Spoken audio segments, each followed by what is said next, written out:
Humanities Forum. The Humanities Forum is an initiative of the Humanities program at Providence College, directed by Professor Jim Keating and moderated by Professor Raymond Hain. My name is Pat McFarland. I teach in the philosophy department and the development of Western civilization program. Because Professor Hain is on sabbatical this semester, he asked me to help moderate the Humanities Forum.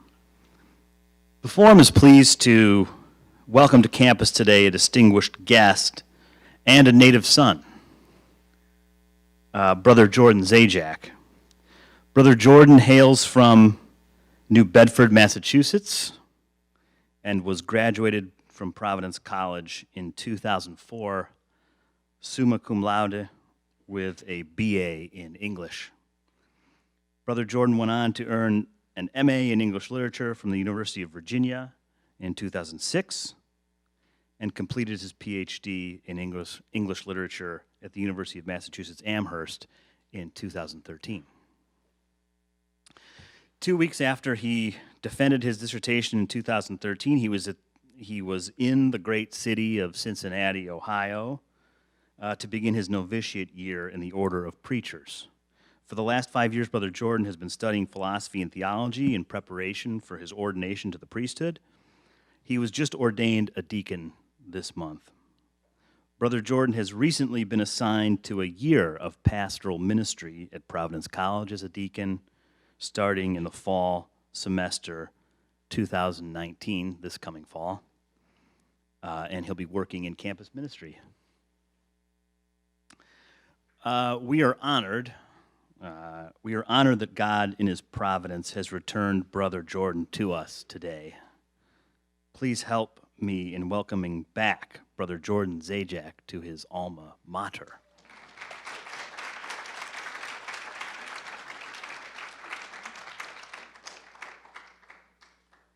Thank you very much. It's good to be home.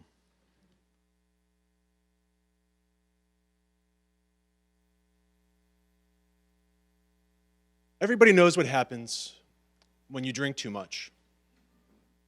Shakespeare makes fun of you.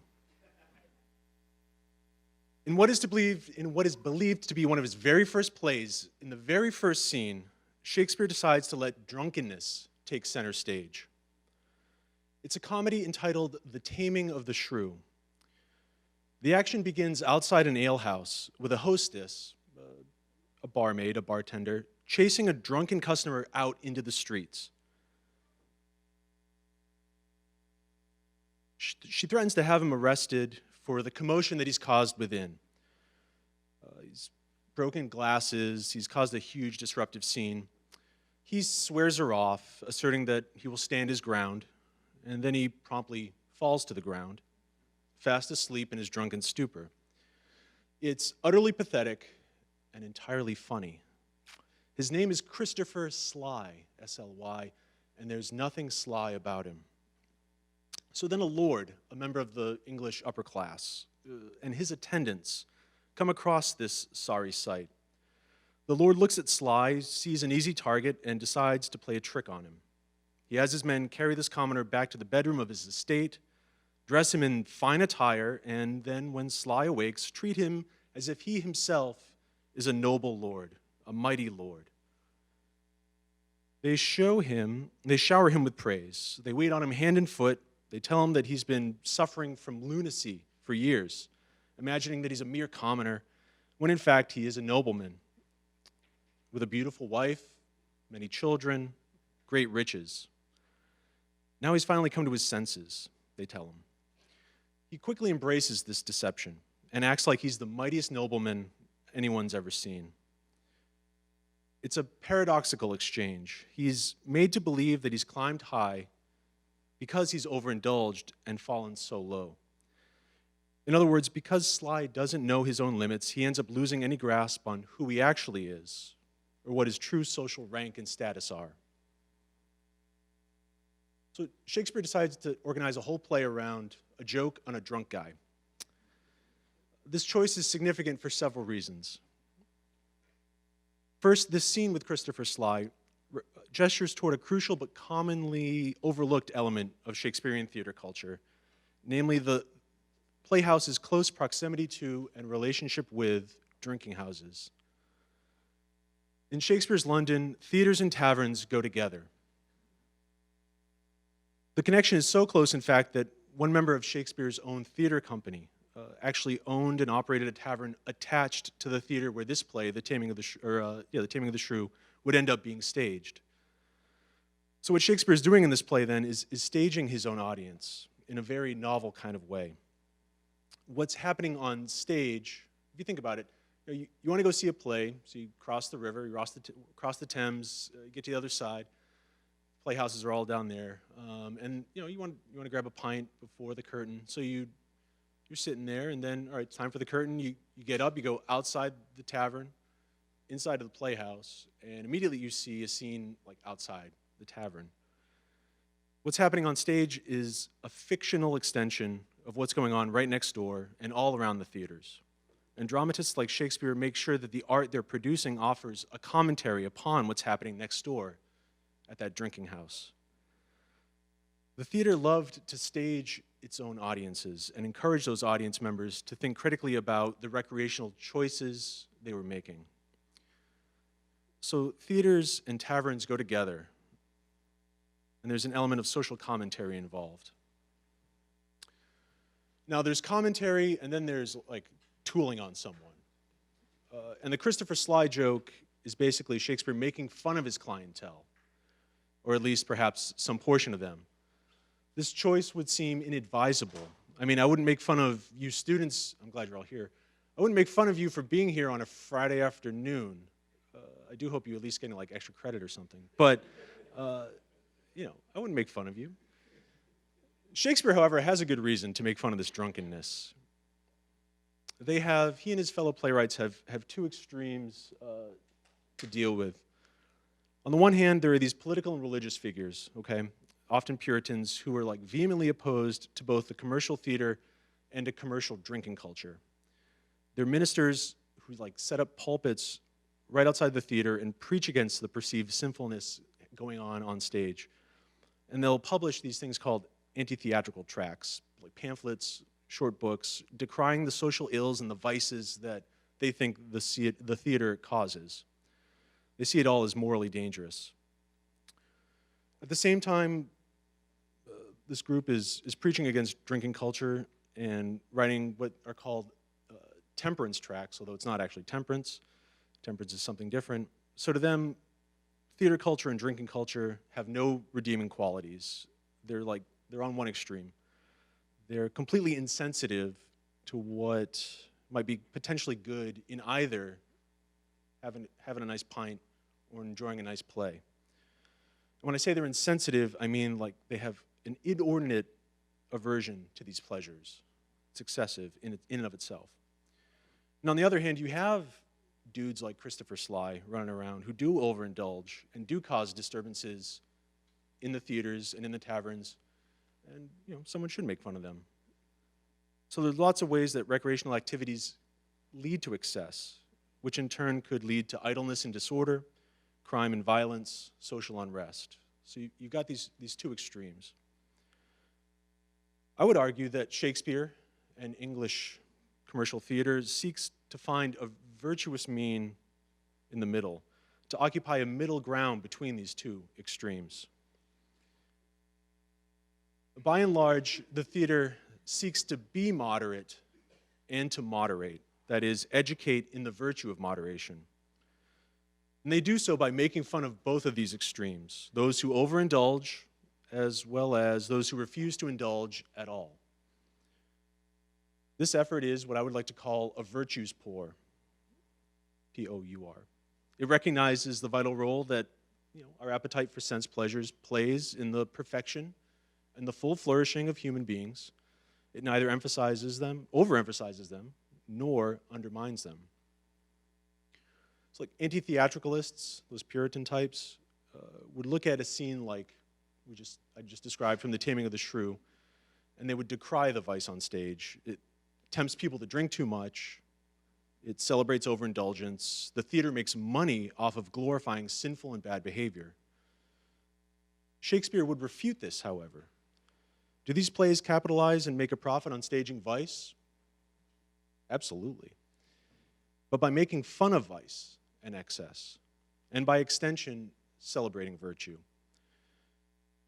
We find this dynamic at work in a number of plays in the period, and I'll march you through a few of them this afternoon. This commentary on virtue and vice is a constitutive element of what the professional theater is all about. I would argue that theater is, in particular, a socially efficacious art form. That means that dramatists are interested in shaping theatergoers' ideas about themselves and about the world around them. The theater not only wants to entertain, but also educate, to explore the social and political realm it occupies and make audiences think critically and constructively about society and culture and themselves. It wants audience members to think about who they are, how they are related to others, why this matters, and to enjoy themselves all the while they're doing this. So I hope to show in this talk that the theater is interested in exploring, one, the utmost of what humans can be. That is, the realization of our full, virtuous human potential. And also, two, the sad depths into which we can descend. You're most fully and authentically yourself. When? When you're acting to your full human potential, which in the Western tradition means virtuously. That's the idea that runs like a live wire around the Shakespearean stage. And there are many opportunities to stray from that virtuous mean, especially with alcohol, because especially in this period, it's interesting, drinking was a constitutive part of everyday life. And I want to just give a little bit of background about booze. Okay, there they are. All right. Alcoholic beverages, a dietary staple in Elizabethan England in Shakespeare's period. Everyone drank every day, multiple times a day. Okay, cool. Why? There weren't very many other viable options. Seriously. Water supplies, unreliable. Water also tended to prove unsanitary for consumption. Milk, mostly used for the production of cheeses and butter. The English like butter more than they like drinking milk. Fruit juice, a little OJ, difficult to preserve at this period. All right, tea and coffee. Actually, luxury items. Luxury items only starting to arrive in England about a generation after Shakespeare's. Even when these were available, they remained expensive luxuries far beyond the reach of most people for many years. And it wasn't until like the late 18th century that tea became a common drink in England and like is associated with England. So in Shakespeare's day, unless you were prepared to take the risk of drinking the water, being a teetotaler just wasn't an option. You couldn't even have tea. Everybody drank. So alcoholic drinks like ale and beer actually offered a vital source of daily nourishment. Have you ever seen these 20th century Guinness ads, Guinness for your health? I like them. They actually have some historical grounding. Beer and ale were beverages that contained precious calories, especially for the working class, strengthening them for their day's labor. Wine and beer were used to help prevent and treat illnesses. They were used as vital ingredients in tonics and medicinal compounds. When I was first researching this topic as a graduate student, I was at the British Library in the manuscript room, and I was looking through the details, these manuscripts about everyday domestic life in Renaissance England, and I came across an entry that read, it was a housewife writing about everything going on in her household. The baby has a toothache, so I gave it some beer. I gave her some beer. And I was like, what? Yep, everybody drank. So alcohol existed as an essential part of everyday life. It was brewed not only commercially, but domestically as well. Everyone was a home brewer. Wives would typically brew at home for the household's daily consumption. And you'd have some weak stuff for breakfast. You had to get up and actually do something. So they, the first runnings were for, the winter seasons, especially higher alcohol, more robust, or maybe just later in the day when you had a bigger meal. But even for breakfast, they'd have like a second running. They call it small beer, and that got you going. To suggest that most of the history of Western civilization was lived in a mild state of inebriation is an exaggeration, but only a slight one. Alcohol consumption was a widespread, habitual practice, and the habitual nature of it is important here. We think drinking habit means alcoholism, but not all drinking habits per se are necessarily vicious, like bad. Granted, it is easy to slip into vice with something like alcohol, and the self-discipline it requires to have a healthy, temperate drinking habit that leads to authentic human flourishing. And for this reason, Shakespeare's age was obsessed with the matter of maintaining a moderate balance in alcohol consumption. So alcohol didn't mean the same thing in Shakespeare's time as it does in ours, and the theater didn't as well. It didn't mean the same thing. We tend to associate Shakespeare's plays, well, with the highest expressions of human artistry, and that's true. Going to the theater now, what do you think? You think like, I gotta get dressed up. It's expensive. It's a sign of sophistication where everyone sits and acts like they understand the archaic language that's being used, and very few do. But in Shakespeare's day, plays were the stuff of popular culture, not high culture. Going to see a play was the equivalent of going to see a movie. People from all across the social spectrum, the elite and the working class alike, found themselves together in these public theaters, which were open year-round. These social groups were distanced from each other. The expensive box seats versus the groundlings is what they'd call them. These commoners who would pay a penny just to get into the pit, like right at the base of the stage. But they were all there together. So early modern London was replete with pints and plays. Drinking houses were ubiquitous in England in general and in London in particular. This to keep up with the prodigious population growth happening during Shakespeare's time. Between 1550 and 1650, London's population expanded from about 80,000 to 400,000. The number of drinking establishments boomed as well. The playwright, Thomas Dekker, writes that in London, quote, "A whole street is in some place but a continuous alehouse." How do I move there? And a German tourist to London writes, "I have never seen more taverns and alehouses in my whole life than in London." And that's, Germans, they like to drink too, so that's substantial. Where there are theaters, there are taverns. There's in one neighborhood where there were 2 commercial playhouses, we can find records of there being 13 alehouses right in that same neighborhood. So they're perceived as possessing the same pleasures and dangers, and they're intimately linked. And the theater is trying to negotiate and respond to attacks being made on both of these institutions. Now, before Shakespeare, some playwrights actually play into and use these negative attitudes toward drinking houses to their advantage. There are stage plays where taverns are the place where criminals hang out. It's like Federal Hill. There's one tragedy, for example, called Arden of Faversham, where there's a wife who wants to have her husband offed so she can marry another dude, and she's thinking, how do I pull this off? How do I get this done? I know. I'll go to London. They say that murderers for hire hang out in the alehouses. I'll find one there. And then we see how these hired murderers that she employs do in fact organize their entire criminal lives around their time in drinking houses. And this would be playing precisely into the anxieties articulated in those temperance tracts that I talked about.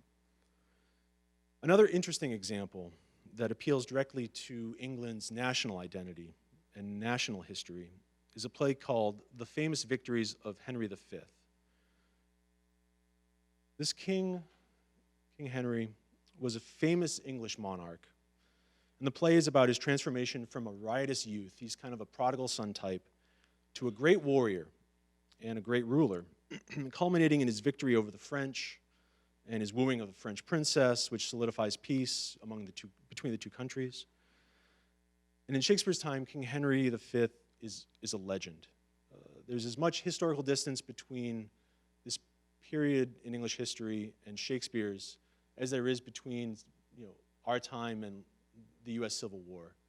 So these are plays, they're very popular. They're kind of like the equivalent of Civil War movies, World War I movies maybe.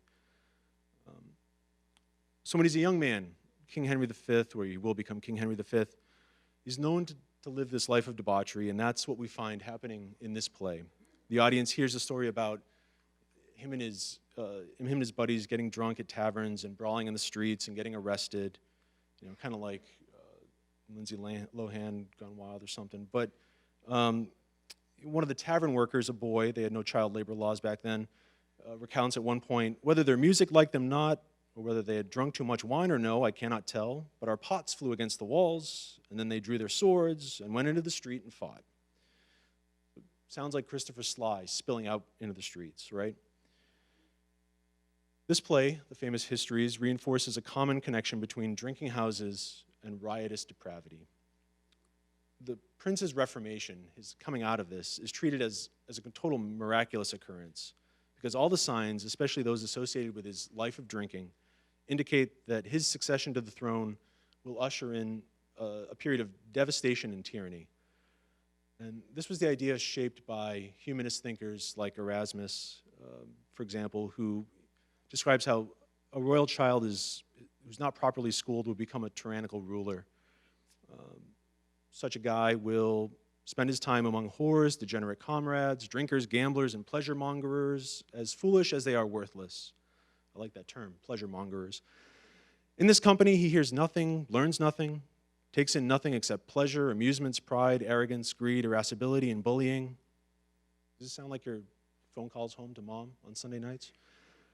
As if as boys they did nothing but play at tyrants, what, I ask you, he concludes, are they to work at as adults, except tyranny?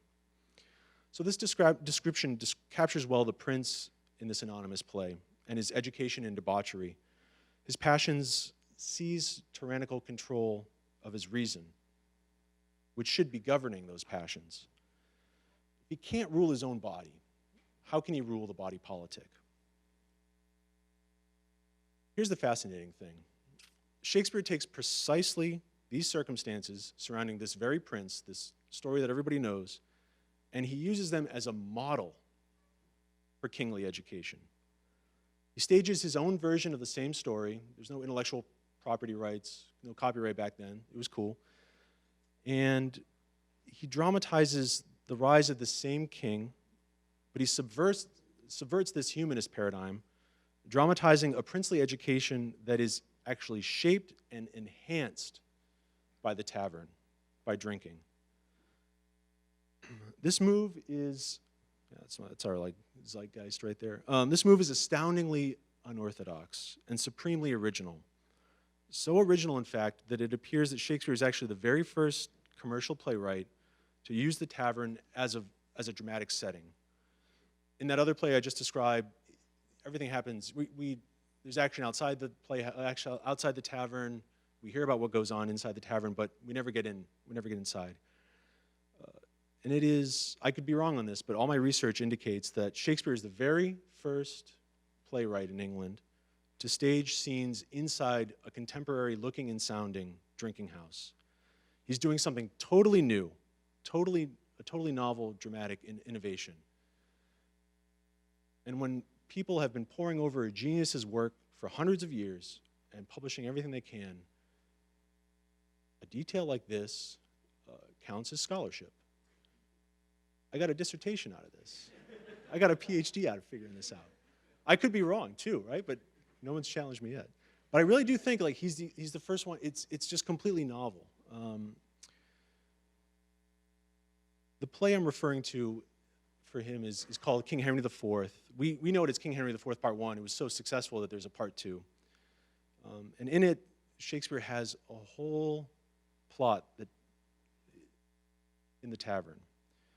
So instead of the future king being a party animal, Shakespeare's version of the story, good, I thought I hit this thing. Shakespeare's version of the story, in his version, all the excess is condensed and displaced onto another character. His name is Sir John Falstaff. So the young prince and his whole gang of friends and followers who hang out in the tavern with him, not noble courtier types, but a band of the brash and the indulgent. And Falstaff is there too. They're all there. And Falstaff exerts a kind of gravitational force over everyone involved.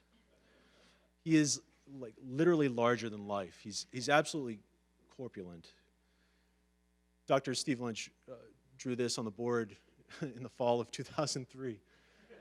And it left an impression on me. It's true. It captured it so well. So Falstaff he's an appetite with legs, okay? Really little ones. But he's larger than life. He eats too much, he drinks too much, he talks too much, and way too boldly, especially with the prince. He is a figure of irrepressible, outrageous, comic vanity and vitality. He's supremely witty and slippery, even better at getting out of trouble than he is at getting into it, and he gets into it all the time. He's arguably the most memorable character that Shakespeare's ever written, and that very few get to know nowadays. And most importantly, the prince, the guy who's going to be the king, is able to resist all this charm. He doesn't fall into the gravitational pull. Falstaff should be a corrupting influence on the prince, but he's not. He ultimately does the opposite. He makes the prince more keenly aware of his future responsibilities as a sovereign and the virtue that will be required for the job. Now the two, let's see. I want to skip ahead a little bit. I had some stuff on the classics majors, but we're just gonna skip ahead. Basically, there's an interesting connection. Now I'm going to do it, even though I said I wasn't going to. Interesting connection between like temperance, the virtue, and a sense of timing, and it's just rooted in the origin of the words. But temperance is basically about not enjoying too much too quickly, not losing one's sense of both the time and the true pleasure of what one is enjoying. Shakespeare creates a whole comic plot line out of this tension. So Falstaff has been so intemperate that he's completely lost his senses. And it's the first scene between the two characters. And this is our first introduction to the two, and this is how it starts. Falstaff asks the prince, what time is it? And you can imagine he's already done his fair share of day drinking, and he's completely lost any sense of the time. And the prince responds with a series of epic insults. He replies, "Thou art so fat-witted of old sack," which is a Spanish white wine, big hit in the period, "and unbuttoning thee after supper. Thou art so fat-witted with drinking of old sack and unbuttoning thee after supper, and sleeping upon benches at noon, that thou hast forgotten to demand that truly which thou wouldst know truly. What a devil hast thou to do with the time of day? Unless hours were cups of sack, and minutes capons, and clocks the tongues of bawds, and the dials the signs of leaping houses, and the blessed sun himself a fair hot wench, I see no reason why thou shouldst be so superfluous to demand the time of the day." To summarize, what time is it? You're so drunk, what does it matter to you? The only reason you would pay attention to the time and the way you've misspent the time is if the clock hands themselves were cups of wine, if sundials were brothels, and the sun itself was a prostitute. Everything is ordered to and organized around sense pleasures for Falstaff. Remember, when you drink too much, Shakespeare makes fun of you. Falstaff fights back, and he's supremely resistant, and perhaps we can talk about this more in the question and answer, no pun intended. But because I want to move on, and there's so much. We could do this can I come back every Friday and just keep talking about this play? At the very end of this scene, there's also just another important soliloquy, a speech that the prince gives, where he reveals all his cards, and the fact becomes apparent that his prodigality is all staged. It's just fascinating. So he has a strategy. I have another one, Brother Jordan. He has a strategy for everything that he's going to do. He's going to feign his prodigality and rise above it. And he says, no one else is on stage. He's just delivering it to us. Like, we're inside on this, and that's important too. My reformation, he says, glittering over my fault, what I'm going to do, shall show more goodly and attract more eyes than that which hath no foil to set it off. I'll create such a contrast between how I seem now in the tavern and how I'm going to actually be when I get in charge, that it'll be better than ever having just pursued virtue for itself. I'll so offend, he boasts, to make offense a skill, redeeming time when men least think least I will. I'll use my perceived misbehavior for my own advantage, taking full advantage of the time and making up for this time that I've wasted. So even though this play is called a chronicle history play, it's about English civil history, it's also more fundamentally about, it's a comedy. And comedies are about purging the excess desire for the sake of a healthier, more temperate enjoyment. And that's what's occurring in this play overall. The tavern facilitates this temperate enjoyment in a way that no other dramatic setting can. All right, so in the time I have left, I want to change gears and talk about another interesting aspect of drinking and theater going in this period. There's a whole critical commonplace that describes the relationship between women and drinking culture. And this is the commonplace, and I want to complicate this. This is one scholar, anonymous, not actually anonymous, I'm just going to keep them anonymous, sums it up well here as they say, the household and the drinking house were contradictory, opposed locales, competing with each other across gender lines. Whereas the household was a feminine stronghold, a site entrusted to female care and management, the alehouse, even when, as was often the case, run by a woman, was predominantly a male space. So even when women are associated with drinking houses, it's usually very unflattering. Just proof text for this. Yeah. Very popular poem in the period is called The Tunning of Eleanor Rumming. And she's, yeah. It's like, did this guy even try? She's just this, she's physically hideous. Usually, like, there are these epic poems with a blazon where you describe the female subject's beauty in incredible terms, comparing it to celestial bodies, jewels, all sorts of great things. In this poem, she's compared, let's see, where is it? Her face is crinkled and wrinkled like a pig's ear. So this is trying to be accurate. And then, the poem goes on to describe she's an alewife, she's got all these like terrible practices in the alehouse. She puts like chicken excrement in the ale to doctor it, give it a little kick. I don't know, just weird stuff. And we're told this is a pervasive image of what women's role was like in theater, in tavern culture. But there are plays, people don't really read much, that complicate this simplistic, reductive kind of image. There's one comedy called The Fair Maid of the West, and it's all about a young, virtuous woman who, her family's short on money, she starts working at a tavern. Basically, she's so virtuous that she draws like all the customers to herself. Every other tavern and alehouse goes out of business because everyone just wants to just go be around her, because the goodness is diffusive of itself. Like, there's something attractive about her, and it's such a popular play that there's a sequel, and it really just complicates a lot of what scholars think about the role of women in the period. I'm cutting this very short. So one of these, what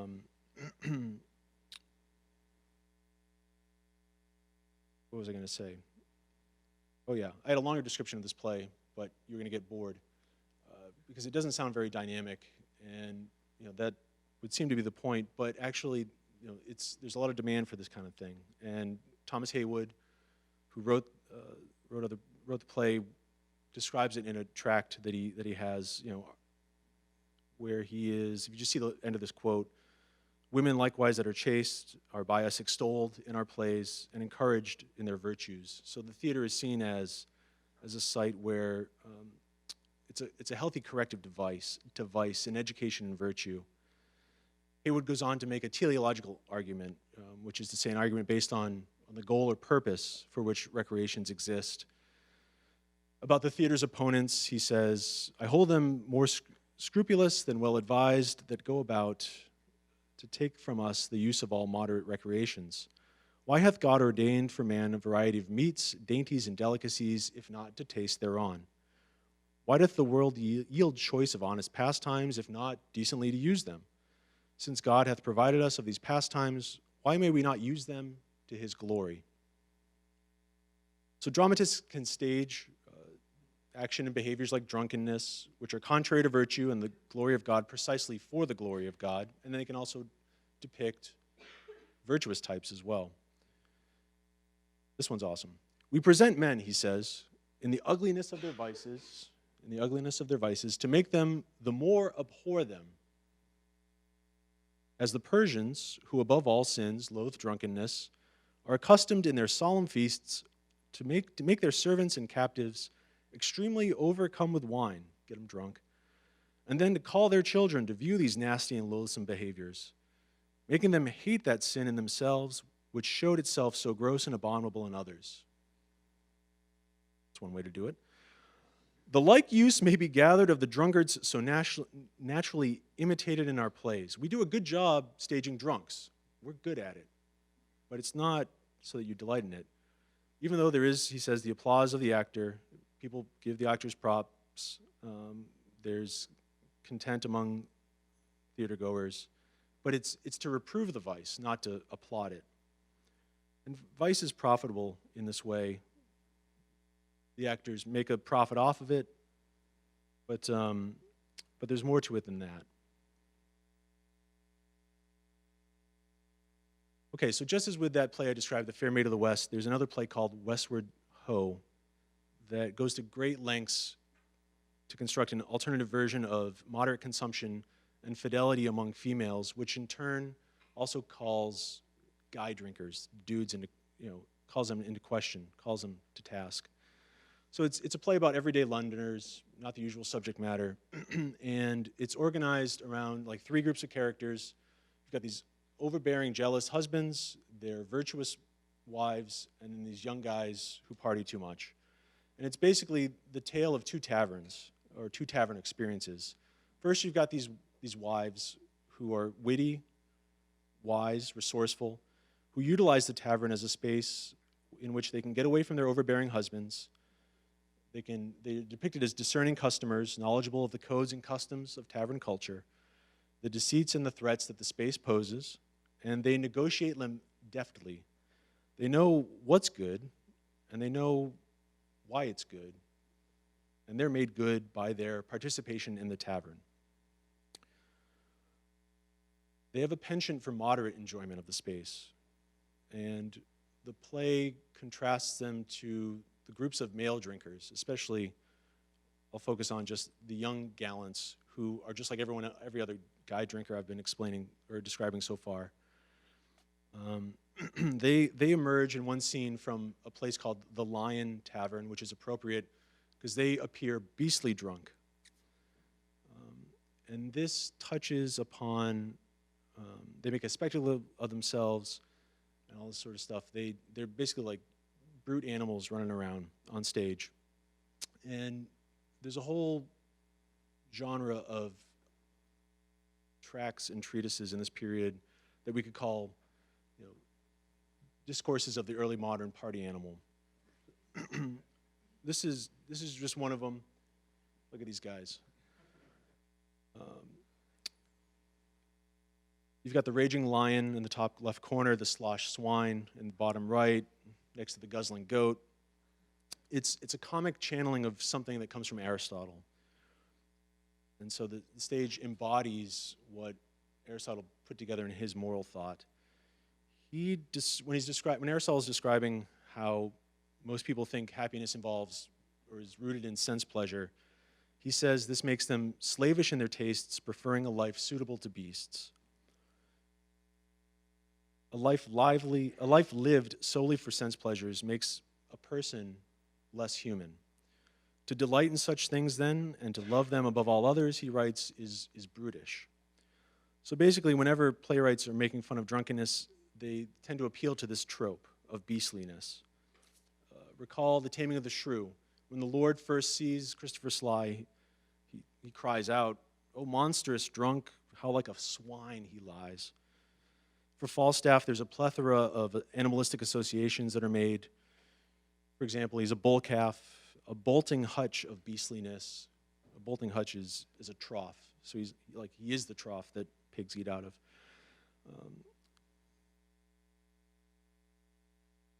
It's no surprise that this temperance tract, this early modern party animal tract that I just wrote about or talked about, this is also written by a playwright, and he has a great time, as do others in the period, cataloging like the party animal kingdom. All right, so there's the lion drunk, which breaks glass windows, calls the hostess a whore, strikes, fights, and quarrels with either brother, friend, or father. I'm just gonna lead you through this real quick. There are apparently a lot of viral videos about drunk goats. I don't know, they find piles of apples that have been fermenting or something.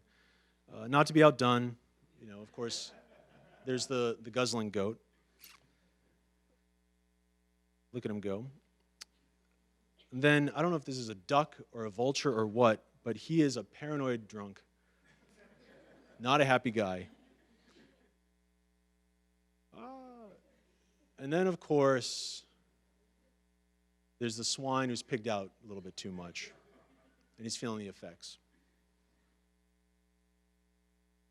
All right, that's enough of that.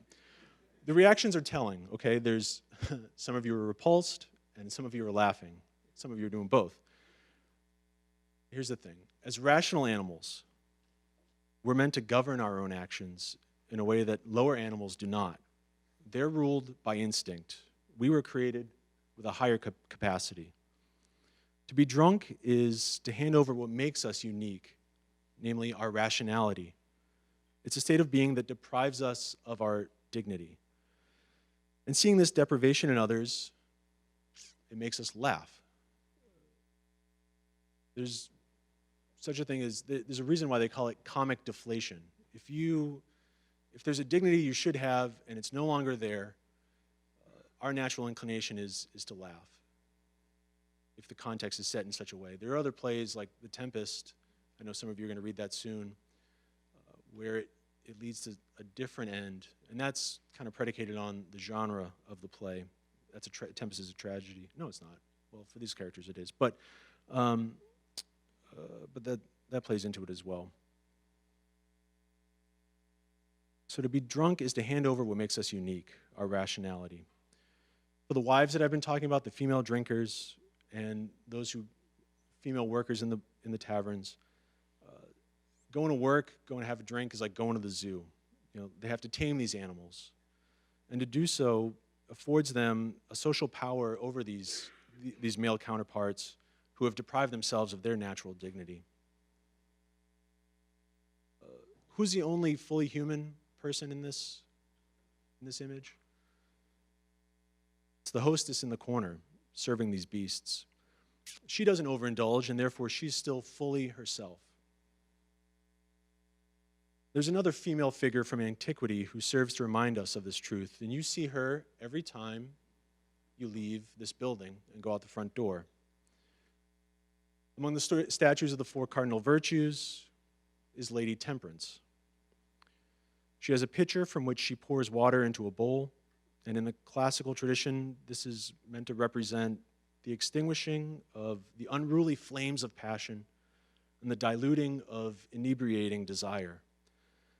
Her expression is placid, her grip on the vessel is loose and relaxed, just as the virtue she represents is one of ease and responsiveness to the reality of what we take into our hands and then into our mouths. That bowl can only hold so much. Things will get unpleasant if she tries to pour too much. but she is pouring, at least imaginatively. If the thing was just flowing forever, that would mean like temperance is like just drink all you want, it won't ever, but no, that's not how it goes. She is pouring, which is to say temperance is not about total abstinence. It's a virtues pour, a moderate pour. So to conclude, man is a rational animal. Shakespeare and his fellow playwrights appreciate the animality of the rational animal and how it is that what could be considered more animal than rational does find its place within human life and is opened to its own kind of perfection through a participation in intelligence and reason. Temperance is the rational perfection of our appetite for the pleasures of things like food and drink. That appetite can be perfected as long as reason guides the passion, guides the desire, the good natural desire we have for the good stuff around us. So the goal here is not the suppression of all feeling and desire, but the right ordering of it. The temperate person is not the one who simply feels nothing, but rather the one who feels rightly, that is, in accord with the dictates of reason. The temperate person is not the one who possesses no desire for the pleasures of food and drink, but the one who, when experiencing those desires, when they might stir us up in a disordered way, doesn't allow the unruliness of the passions to let him fall away from the path of right action, the kind of action that's going to make him happy. When he does fall away from that path, he becomes less fully human. And he becomes, in that case, a source of comedy for all who can appreciate the joke. Thank you.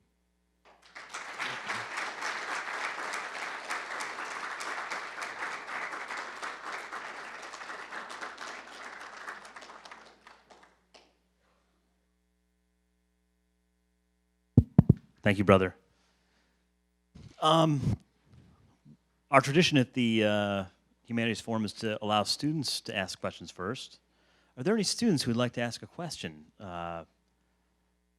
to Brother Jordan based on today's talk or any question whatsoever? Have any volunteers?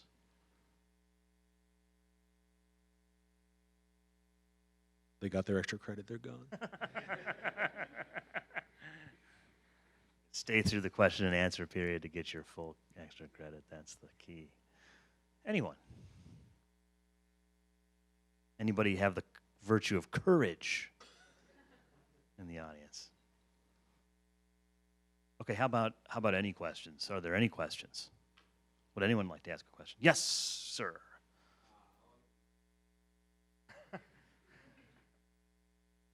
I haven't. I'm visiting. It was the part that really captures like the pressing nature of the question. I was here as a student for 4 years, and I look forward to coming back after I'm ordained a priest. And I'll be here next year, starting in the fall, doing campus ministry. So you get to see me around campus. Don't confuse me with Father Vincent Fair, although everyone does. No, that's the guy who gave the drinking talk. I shouldn't overdrink. And I'll be like, yeah. In the back. Yes.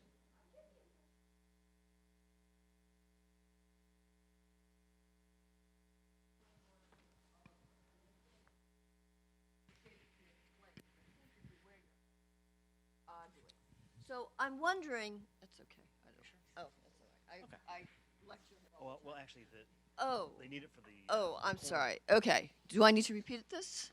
Go ahead, please. Okay.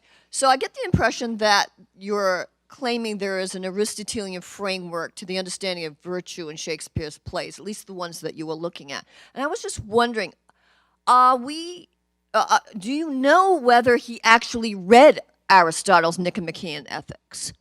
Was that part of his library, for instance? Do we have any type of documentation for this, or is this more something that you see more by implication? No, that's a great question. He absolutely would have. We don't have any copies of, say, what he would have had in his personal library for a lot of noblemen from this period, we do, and or other Sidney Spencer. But for Shakespeare, we don't have that. We have very little biographical details. But it was common primary school education. As a young man, he would have. If you look at the way that education worked in this period, here's another type that's blown up here, a stereotype. They basically had the equivalent of what you're getting now as like a fifth grader.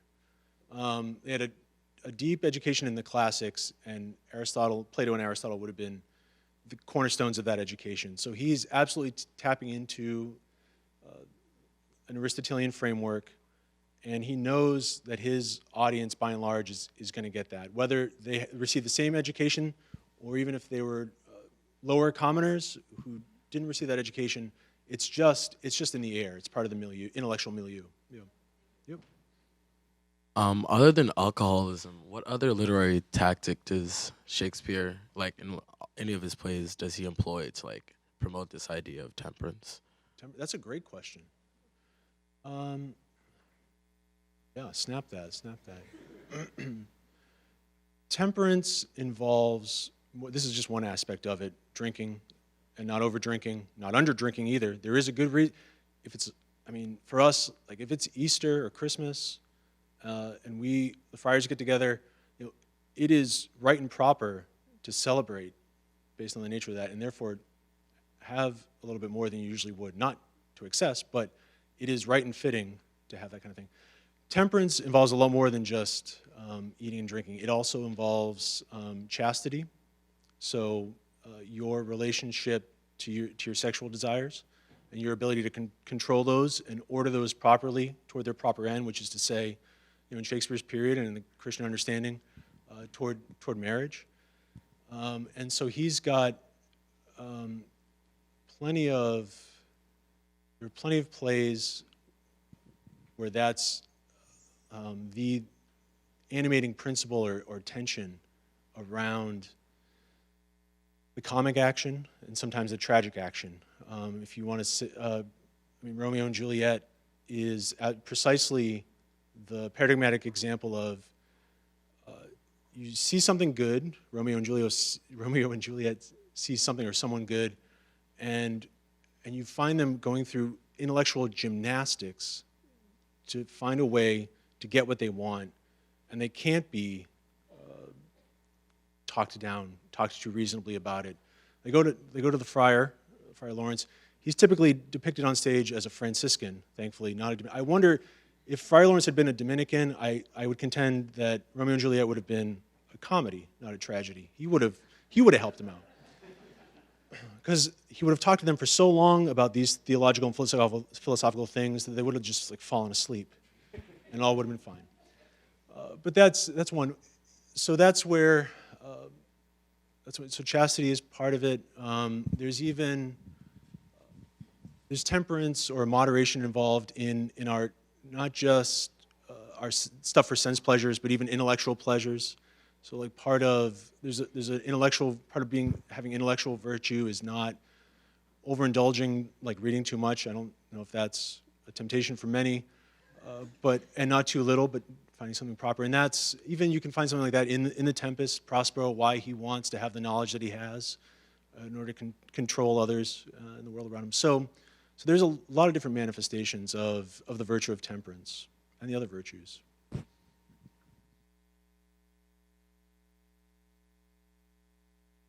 Enjoyed your talk very much. So I was thinking, you were talking about Christopher Sly. He's drunk. He's humiliated in the play. He's sent home. But I'm wondering if drunkenness is kind of a sustained metaphor in Shakespeare's plays. In Taming of the Shrew, are we meant to see Kate's shrewishness as a kind of drunkenness, out of control? And we just see other plays as sort of guided by this metaphor of drunkenness? That's a good question. We should talk about that for a lot of years to come, I hope. I didn't bring it up, but so yeah, like Christopher Sly, he's told he's a nobleman, and then they have a play brought out for him to watch, and that becomes the rest of the play. And it's interesting, critics don't know, and then we never see him again. There's nothing clear in the play text what happens to him. Is he watching the whole time? Does he leave at intermission? But you never return to it. Usually you'd have an induction scene like that, a beginning framework, and then you'd find it at the end, like in the Spanish tragedy, other plays in the period. So this is unconventional, and scholars debate why this is the case. Did we just lose the end of the play? But he falls away. He falls into the background, but he sets things up thematically, and then you have this play about a totally unruly young woman who everyone is afraid to marry because she's so overbearing. And then there's a guy who, so she's one excess, she represents one excess, and then there's a really bullheaded guy who does decide, like, no, I'm gonna do this, and and it's very funny. But you've got these two extremes. There's a mean that's established because you have these two extremes coming together. Other plays, I'd have to think about it more. The interesting thing is I haven't read any of these plays in 5 years.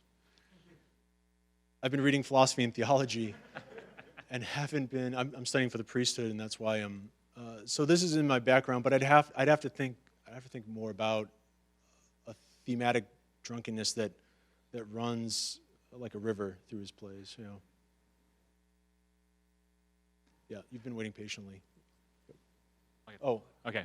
So thank you, Brother Jordan. it's also a virtue. So I'm thinking of, so we have scenes like Christopher Sly, and we have the Sir Toby Belch and Sir Andrew in Twelfth Night, where it's so late that it's early. So you have these scenes where you have drunken characters as sort of a comic foil to show, to see how unruly these people act when they've had too much to drink.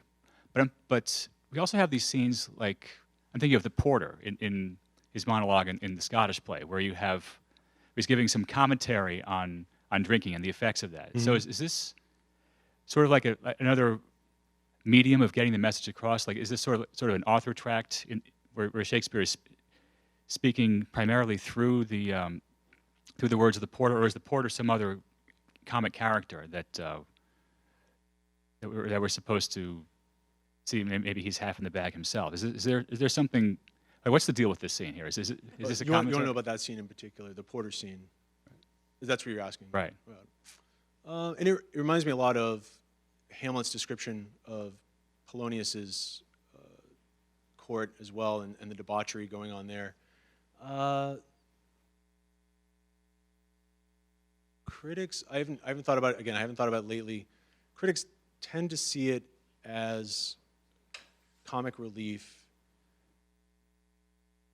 Macbeth is one of those plays where it's so demanding for those main actors. They have so many lines, so much going on, that you basically have this other scene in this tragedy where it's just kind of we don't know if he's half in the bag or what, but this porter coming to the door to answer it, and he's just talking about all these kind of random things, seemingly random things. And I see that as, and often gets cut, because people don't know what to make of it. And I have no profound answers myself either. I tend to just read it as,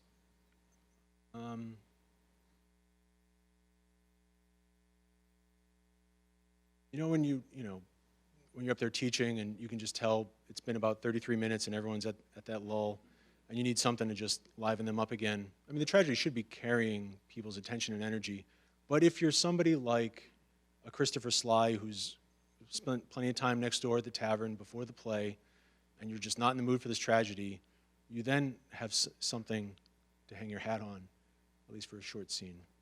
I guess that's what I would. We'll talk about that more too in years to come, but yes. I want to continue bombarding you with play-specific questions. You spoke in your talk about how there's a educational or sort of edifying component to the depictions of debauchery and drunkenness, that we learn through negative example more about what it means to be human and control our passions. I'm wondering, in what sense, what is the educational component for Prince Hal as a ruler?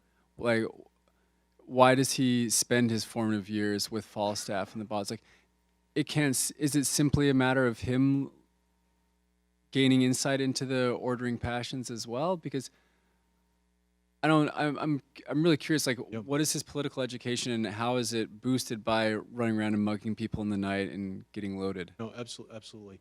And there's sometimes that's a great question. Sometimes in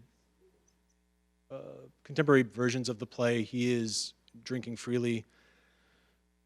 You look at the play very closely, and I mean, he does say he has a loathing for small beer, which is like commoner's beer. And that can also be a metaphor for just, I'm getting sick of this stuff, these antics, and I want to rise to power. Let's go. That's later on. But what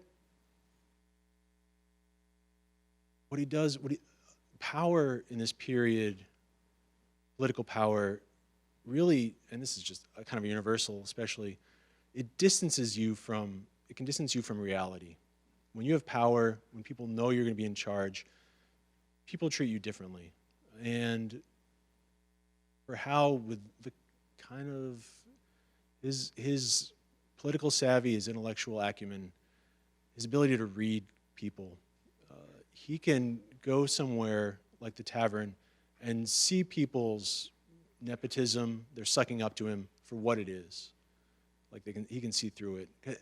Throughout these plays, characters keep coming up to him and they're like, when you're king, you can do this for me. We can get this done. So they're always appealing to him like that, and so it gives him, I don't know, a habitual disposition to understand that this is what's going to happen when he's in charge. Falstaff is also, I mean, they're the simpletons, and then Falstaff he's so slippery, he's so good at rhetoric and manipulation, and that's also what a lot of politics is about, unfortunately. That in addition gives Hal an education in precisely the kind of rhetorical savvy that he's going to need when he's king. So Falstaff is, they have this scene where he gets to play. Falstaff gets to be the king, and he's upbraiding Hal, Prince Henry, as his son. Why are you doing all this stuff? And he's got to give. It's like a mock trial, and then they get to flip places, and so it's all, and this in turn gives those on stage in the tavern and those in the theater who also engage in the tavern life, I would argue, a different perspective on their closeness and their relationship to politics.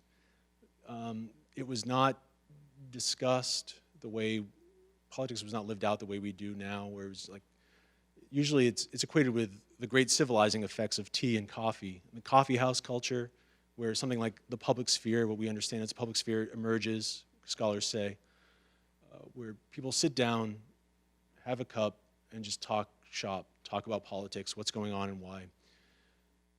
But I would say Shakespeare shows like this is possible in the taverns as well. And that's therefore an education for the prince as well as everybody else. There are many worse sins than drunkenness. Mm-hmm. I cannot imagine Iago, I think, is the most evil of Shakespeare's characters, drunk. Well, although Hal isn't quite Iago, No. isn't there something manipulative about him? Doesn't he abuse Falstaff's affection for him in ways that at least are edgy, Yep. morally? No. Yeah, where does the jocose lie turn into the that's a great question. That's the way a lot of critics and scholars read Prince Hal as this Machiavellian manipulative competence. Like that's what he's all about. Thinking about the play recently, thinking about it again, and I used to kind of hold that.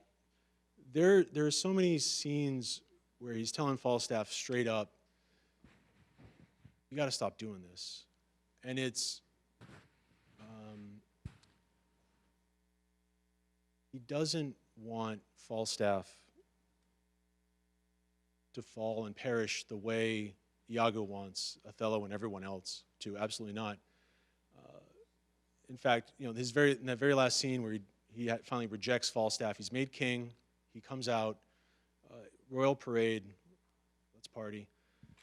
a little bit, not too much. And, Falstaff comes up to him and says, hey, Hal. He calls him Prince Hal, Prince Hal. And, which is totally inappropriate. He's now the king. I know thee not, old man, he says. Leave gormandizing, leave your ways. The grave gapes thrice as wide as for anyone else is for you. He makes a fat joke. But he's been telling him throughout these plays, come on, do something. And he's so resolute, he's so habituated to who he wants to be, Falstaff, that it just kind of falls flat.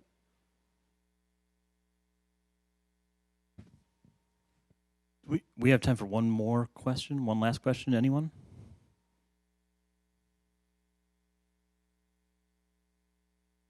Yes. Great. I'm very curious about the examples you've used to demonstrate this idea between female and male, their ability to be temperate and to demonstrate that. What are we supposed to make of that today? What kind of commentary is Shakespeare trying to make? I'm curious about that. Yeah, no, that's a great question. Do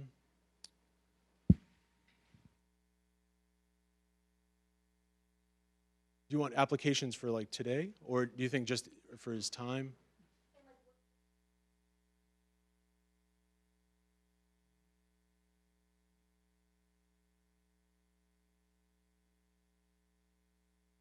Let's